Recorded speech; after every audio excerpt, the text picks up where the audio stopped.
The release of Escape from Violet Hold did not go smoothly. Bugs, card bans, power spikes, and unpredictable interactions flooded the game. On the other hand, however, the overall gameplay environment received a major upgrade.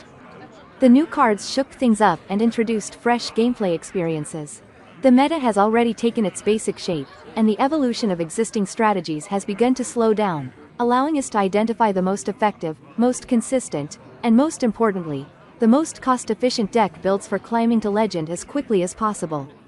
At the same time, you'll be able to refine the decks you're currently playing. Time to rock and roll! Hello my friends, my name is Bot Mathematician and this is Holomancer. Also, Chief Investigative Reporter Dora joined us this evening. Gadgets and Gazette always gets the scoop. Our satisfaction level has risen to 100%, simply because you've returned to our little mathematical van. Both the announcement and the release of Escape from Violet Hold left us with mixed feelings. We were hoping for a set that would reinforce the overall direction established by Cataclysm while also solving at least some of its problems, but instead, we got something completely different. Guys, I think we should be a bit more specific and explain to our viewers what we were actually expecting from this release. Let me start. One of Cataclysm's biggest weaknesses, in my opinion, was the limited room for discovering unexpected synergies. I hoped the new set would bring more creative tools for experimentation. The second issue was the dominance of aggressive and tempo-based decks, along with the lack of meaningful support for control archetypes. Personally, I was hoping to see much more room for control strategies. The third weakness was the poor performance of several classes. Mage, Death Knight, Warlock, and Priest simply weren't competitive enough. I wanted the new set to provide stronger support for them. I'd also add 3 more expectations. Preserving the current power level of the game, increasing archetype diversity, and finally pushing the meta into a new stage of evolution. Throughout the past year, Hearthstone has been steadily reducing the overall power level of its cards, and I think many players hoped that power creep wouldn't start rising again. Several classes had far too few viable strategies to choose from, let alone multiple archetypes capable of competing at the highest level. On top of that, the Cataclysm meta stopped evolving almost immediately after launch, which is quite unusual for modern Hearthstone. I expected this expansion to deliver a major reset of the competitive landscape. Now that we've outlined our personal expectations, let's move on to analyzing the post-release meta by looking at the strongest decks in the game and see how well reality matches those expectations. At the end, we'll compare our conclusions with this list, share the results of our community poll, and determine just how satisfied the player base really is. Shaman became the biggest winner of the Escape from Violet Hold post-release meta. The class quickly spiraled out of control, occupying nearly 30% of the ladder across all ranks immediately after launch. However, its reign didn't last long, as it ultimately suffered from unforeseen circumstances. Mugsy turned out to be the defining legendary card of the expansion.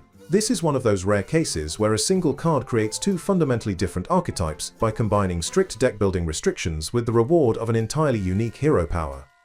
From a design perspective, the card is genuinely brilliant. Besides expanding deck variety, it also partially solves the long-standing issue of Shaman's outdated hero power by replacing it with an incredibly powerful passive effect. The Z archetype achieved even stronger results on ladder.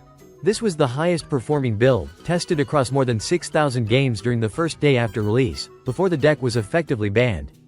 It's a tempo-oriented minion deck with a very aggressive core. The gameplay revolves around broad elemental synergies. However, beyond the traditional snowball strategy of filling the board, the passive hero power constantly forces you to plan your turns carefully, since every 5th minion you play has its battle cry triggered twice. During the mulligan, your primary goal is to find Galagio Goon. It's the ideal 1-drop, and if it sticks, it continuously buffs the minions that follow. Skywall Sentinel is also an excellent keep, but the card you should be hunting for above all else is Slagclaw. Combined with the hero power, by turn 5 a single card can generate a board of 5 minions while simultaneously dealing 8 damage, effectively erasing your opponent's board advantage. From that point onward, the outcome of the match may already be decided. Even if your opponent clears the board with an AoE spell, they and their minions immediately take another 8 damage. It's an explosive and incredibly toxic turnaround effect in action, yet the setup is surprisingly easy to achieve. For some reason, the design team apparently considers this fun. But that wasn't even the biggest problem. Due to a bug, Slagclaw interacted incorrectly with the activated hero power, causing death rattles to trigger 6 times instead of 4. That resulted in the card being banned for an extended period and ultimately cost the archetype its dominant position. It's quite surprising that such a game-breaking interaction wasn't caught during testing. What's even more interesting is that once the card disappeared from the deck, the strategy's win rate dropped by more than 10%, and the developers have shown no urgency in bringing it back. No suitable replacement has been found for this interaction. In my opinion, it's an unhealthy situation when a single interaction has such an overwhelming impact on an entire deck's performance. Still, if this combo isn't enough to finish your opponent, Vanessa steps in as a powerful value engine capable of generating at least one explosive swing turn. If that's still not enough, Endbringer Umbra enters the stage and, when combined with the hero power, can completely overwhelm your opponent. Finally, Alakir provides the finishing push in the late game. The deck's only real drawback is its extremely high cost, requiring 6 legendary cards and 2 epics. It's certainly not a budget-friendly option for players who returned to Hearthstone during the Cataclysm expansion. That single factor was enough to keep this build from completely breaking the crafting priority metric that bot mathematician introduced to measure how worthwhile a deck is for players with limited resources. At the same time, its win rate on the climb to legend was absolutely outstanding.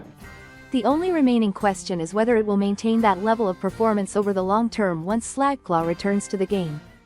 Personally, I was far more impressed by Mug Shaman built around spells rather than minions.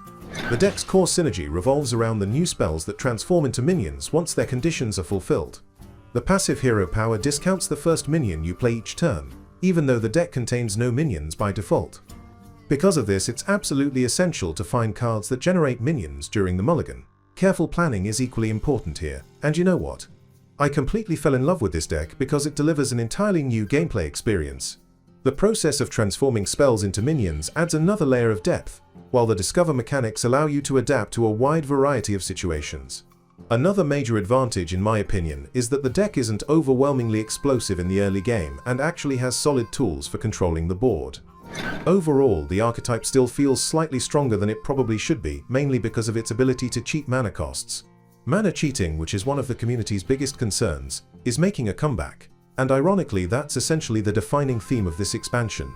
Even so, this deck gave me the most memorable experience because of the tight synergy between the new cards. The more new and interesting cards a deck contains, especially those with uncertain value and enhanced effects that require setup, the more enjoyable the gameplay becomes for me. Warrior's strongest archetype remains Dragon Warrior, and in fact, it's very close to winning the race for the most efficient deck in the game. After the release of Escape from Violet Hold, the strategy evolved into a more aggressive version thanks to a brand new interaction. Chainbreaker Hogger allows you to duplicate your legendary cards at the very beginning of the match, and the new version of Patches the Pirate turned out to be the perfect and only worthwhile target for this strategy. Players unexpectedly discovered an elegant and reliable way to summon 2 copies of Warptooth directly from the deck, and that card is Mother Duck. Once again, we're dealing with a turnaround effect. As early as turn 4, or even turn 3, you can simultaneously wipe out your opponent's board presence while establishing overwhelming pressure of your own. In doing so, the developers further reinforce the importance of the early turns, culminating in turn 5 as the decisive moment in many games. All you really had to do is find the key card that generates explosive value by then.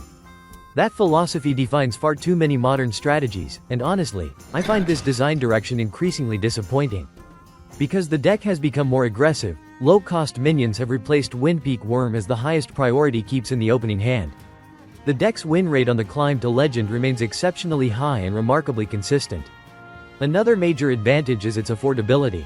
Building the deck only requires 2 new legendary cards and no epics at all.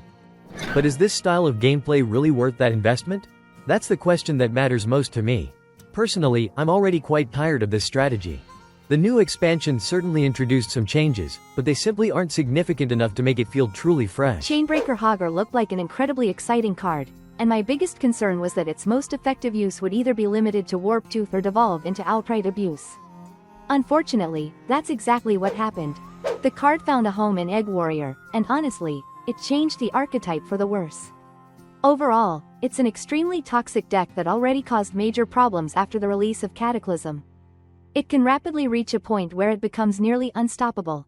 At the beginning of the Hearthstone year, however, players quickly adapted and found effective ways to counter it, including silence effects. The Egg of Kilos at least left meaningful room for interaction for both players, and that was the deck's most important weakness. If you lost your egg, you effectively lost your primary game plan, leaving very few comeback opportunities. That vulnerability allowed the deck to remain competitive without completely oppressing the meta. The arrival of Chainbreaker Hogger almost completely eliminates that weakness. Warriors now effectively have 2 eggs, dramatically increasing the odds of finding one early in the game. As a result, Nightmare Lord Xavius and Nablia have naturally become less important, while running 2 copies of Umbra allows the deck to abandon its quest as a backup win condition altogether. Beyond that, the playstyle hasn't changed at all. The deck feels exactly the same, it has simply become stronger than ever before, especially in matches against slow decks. Even after its nerf, the Confront the Tol'vir spell remains Hunter's defining card, and the new expansion doesn't even attempt to change that. Apparently, the class simply can't function without one-cost synergies. Escape from Violet Hold introduced one particularly explosive interaction that the old Face Hunter immediately adopted. Tripwire reproduces its own effect by shuffling 2 self-activating copies into your deck, while the Death Rattle of Smuggled Shovel guarantees that you'll draw one of them. This interaction creates an incredibly powerful swing turn, which is why finding the weapon as early as possible is so important. Since the weapon costs only 1 mana, Confront the Tol'vir immediately re-equips you with another copy. Arcane Tripwire works according to the same principle. Overall, it's an extremely efficient interaction that's incredibly easy to activate. From a gameplay perspective, this is still the same old Face Hunter, only with an even more explosive nature and mechanics that simply aren't very interesting. Its crafting priority is slightly lower than Dragon Warrior's because it's more expensive while also being less effective. Even so, if you're playing on a very limited budget, this is still a difficult deck to ignore. Next on the list is Rogue. As we mentioned in our video covering the facts behind the new expansion, Lotus Troublemaker essentially functions as Sire Denethrius, and that was almost guaranteed to create problems. Our biggest issue with this effect is the complete lack of interactivity. Your primary objective is simply to find the card as early as possible. Holy Cthulhu, I feel like I've heard that one before, haven't you? The card gathered together virtually every powerful tool Rogue already had and reshaped them around a completely new game plan, making the deck more aggressive, more reactive, and far more ruthless against slower strategies. Unsurprisingly, it immediately became the most popular deck in the game, with its representation already exceeding 30% at Legend. That's an extremely dangerous level of influence for a healthy meta. On top of Lotus Troublemaker's explosive scaling, every 2-cost card you play strengthens the mana cheating effect of Jade Guardians regardless of where the spell is located. The new Spell Thief's tools accelerates that scaling while creating additional tactical options. Despite this incredibly powerful new synergy package, Vanessa the Ringleader hasn't lost any relevance. In fact, she's become even stronger within this strategy. Besides enabling at least one explosive swing turn, she also serves as an additional source of valuable 2-cost cards. As a result, both Lotus Troublemaker and Vanessa are cards you desperately want to find early, as they directly influence your chances of winning. By the way, finding Vanessa is made even easier by the Kingslayers, making it another excellent keep in your opening hand. Fortunately, under the current circumstances, this archetype has one major weakness: speed. Lotus Troublemaker needs time before it becomes truly lethal, and the extremely aggressive environment does an excellent job of preventing that from happening. As more experimental decks disappear from the meta, the overall effectiveness of this strategy is likely to decline as well. Next up is Paladin. At the moment, the class has only received one truly new interaction, and it naturally found its place in the existing end-of-turn archetype, finally transforming it into a pure strategy. The legendary card Commander Beatrix adds 10 copies of a specific 2-cost card to your deck, and so far Scarlet Bruiser has proven to be the strongest option. Its Death Rattle gives you a random Paladin card at a discounted cost, making the deck noticeably more versatile. Reinforcement Aura helps extract even more value from that interaction. However, the craziest card is undoubtedly Violet Treasuregill, which generates an entire board of minions. Nozdormu Bronze Aspect also deserves special mention. If you already have a board, it can create a game-winning position. Sorry, when exactly does that happen? Oh, right, on turn 5. That's exactly why it's one of your highest priority mulligan targets. Paladin was already one of the strongest classes in the game, but after the expansion's release, its overall power level increased even further. The class received exactly the upgrade it needed to remain on equal footing with the other top-tier contenders. Its crafting priority currently stands at 56%. The deck is admittedly quite expensive, but if you already owned most of the core Paladin cards, upgrading it only requires crafting a single new legendary. While the random spell generation does add a welcome sense of freshness, I've personally grown rather tired of the rest of the deck's interactions. I think you've probably already noticed that, to put it mildly, we're not particularly enthusiastic about most of the decks we've covered in this video. Despite the excitement of playing with new cards, many of them are built around rather questionable design decisions. My opinion on Chef Druid, however, is a bit different. Chef Nethrek, the legendary that served as the main premium component during the pre-release Tavern Brawl, quickly lost much of its power in Standard. After turn 5, this legendary permanently increases your mana crystals to 10. The game plan is quite unusual. You shuffle enhanced 8-cost minions into your deck using Azshara's Triumph, and then draw them, including with Lethal Recipe. As early as turn 6 you can summon an incredibly powerful threat. The main problem is that, in today's explosive meta, that's already one turn too late. I enjoyed this deck because of its unpredictability, and the challenge of extracting maximum value from every decision. It's difficult to pilot well, and you need to make carefully calculated choices, especially during the early turns. Even so, crafting priority remains merciless at only 5%, largely because the deck's effectiveness has naturally declined as aggressive strategies have become increasingly dominant. At the moment, on the climb to Legend, the archetype sits right on the edge of competitiveness. It's highly inconsistent and heavily dependent on the matchup. Unfortunately, this is where our list of optimal decks for reaching Legend comes to an end. Guys, it's time to summarize our first impressions and compare our expectations with reality. Here's how I see it. The new set did create plenty of room for creativity, but it's incredibly difficult to take advantage of it in such an aggressive environment. Under these conditions, it's hard to argue that control strategies received any meaningful support. Many of the new interactions simply reinforced existing synergies, meaning that the strategies which were already strong became even stronger. As a result, the weaker classes didn't really catch up.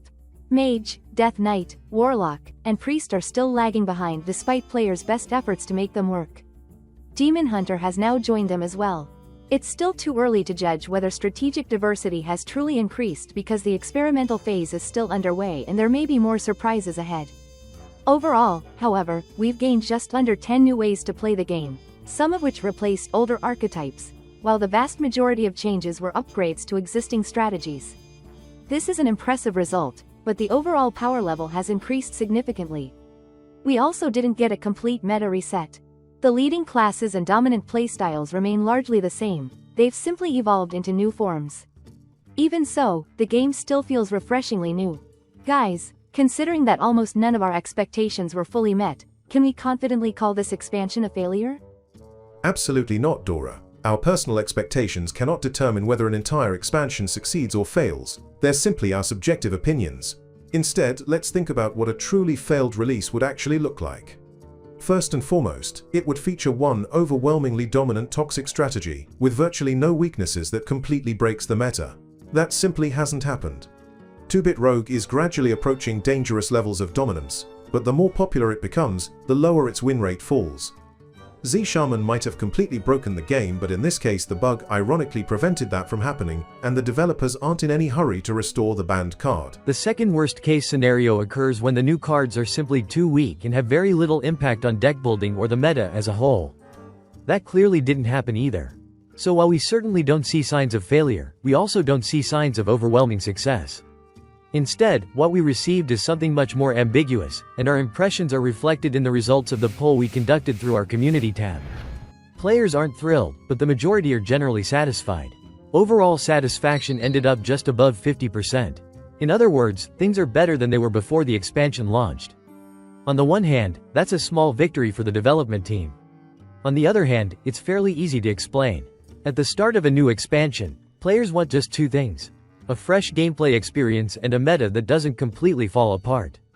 This chart clearly shows that satisfying those two seemingly basic expectations hasn't always been easy for the team over the past 2 years.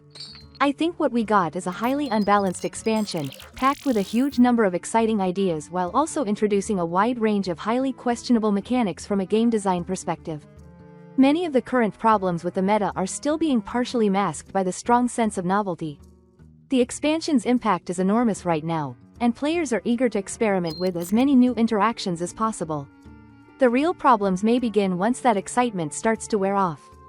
The upcoming balance patch will most likely increase overall player satisfaction through a combination of buffs and nerfs. As is often the case, this will shift the meta and trigger a second wave of experimentation. However, it's unlikely that the patch will solve the fundamental problems introduced by the new expansion. The real challenge for the developers will begin after the first balance patch. If aggressive playstyles and explosive swing turns continue to dominate, preventing the meta from evolving, and if the second balance patch fails to turn things around, then we should expect large-scale stagnation. Dora, I completely agree with you. These days, a good expansion launch alone simply isn't enough. What truly matters is how successfully the team continues to develop the meta throughout the expansion's lifecycle. Dear viewers, we'd love to hear your thoughts about the new expansion. Tell us about one or several negative factors that keep you from being fully satisfied with the current meta. Which issue do you consider the most important? We'll collect your feedback and use it as the basis for our next community poll. For continued production of these unique videos, we greatly appreciate your support in the form of likes, subscriptions, and clicking the notification bell. We would like to extend our special thanks to our YouTube patrons. Dear friends, your support is invaluable. Even the smallest contribution means a lot to us. Okay, that's all for today. Thank you for spending this time with us. We really hope that we will have the opportunity to get in touch in the next video. Take care of yourself. And never give up.